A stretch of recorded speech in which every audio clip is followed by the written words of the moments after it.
Marketplace'lar endi O'zbekistonda yuridik shaxs sifatida ro'yxatga olingan bo'lib, yuridik shaxs sifatida faoliyat yuritadigan bo'lsa, o'sha O'zbekistonda yuridik shaxslarga qanaqa soliq turlari mavjud bo'lsa, o'sha soliq turlarini to'lanishi kerak. Rahmat aytamiz. Aynan marketplace tanlashda ko'proq nimalarga e'tibor qaratish kerak? Sababi tanlov katta va qanday jihatlar tanlovchini e'tiborida bo'lishi kerak? Onlayn do'kon bilan marketplace'ning farqiga borish kerak. Hali shunaqa savol bo'lganida javob berilmadi, marketplace'ga ulanib ketib qoldi. Onlayn do'konda bitta sotuvchi bo'ladi, bo'ldi. O'zini tovarini sotadi. Veb-sayti, misol uchun Apple'da oladigan bo'lsak, Apple o'zining telefonini onlayn do'konda sotadi. Marketplace'da bo'lsa, uchinchi shaxslar ishtirok etadi marketplace'da. Marketplace bitta platforma.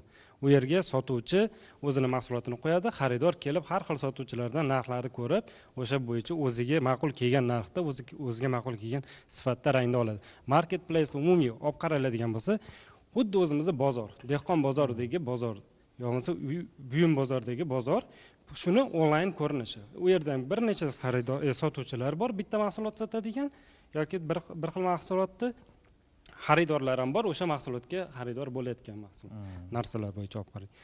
Endi hozir mana savol berdingiz, nimalarga e'tibor berish kerak marketplace tanlashda deyilyapti. Marketplace tanlashda ikki xil yo'nalishga qarash kerak. Birinchi xaridor tomonidan yoki sotuvchi tomonidan bo'lishi kerak.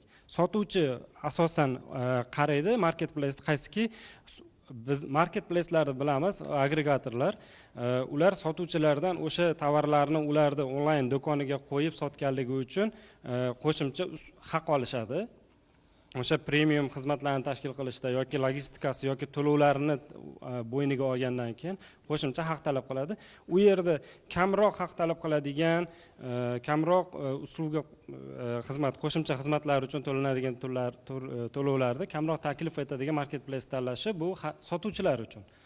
Xaridorlar uchun bo'ladigan bo'lsa, ko'proq ommalashgan, ko'p turdagi mahsulotlarni taklif eta oladigan. Keyin undan tashqari xaridorlar shunaqa bo'lish kerakki, marketplace'da tovarlarni marketplace'i bor, xizmatlarniki bor, aytib o'tishgandek.